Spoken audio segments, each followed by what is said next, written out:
nandito tayo ngayon sa Flores Garden, Antipolo. Sa mga hindi pa nakapunta sa Flores Garden, inyo pong makikita dito ay ang iba't ibang gardens.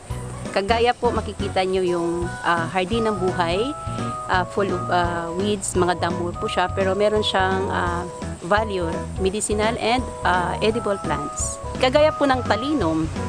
Talinum ay tumutubo lang kahit saan during Japanese time. Ito po yung nakasave sa maraming Pilipino. Yung blue tern natin naman, kinakain po yung flowers niya at ito ay ginagawa ding tea. At ito po ay pampalower ng blood pressure and pampababa ng cholesterol. Sarsaparilla, ito ay halaman kung saan ito ay ingredients ng root beer.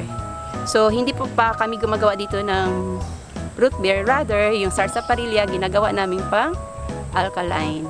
Meron pa kaming herbal plants and medicinal plants para ito po ay isa sa mga paraan ng natural healing.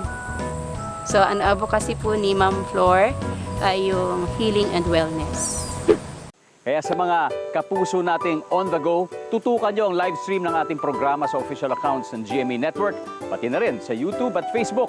At mag-comment din kayo sa ating mga kwentong amazing. Viernes, 8:50 p.m.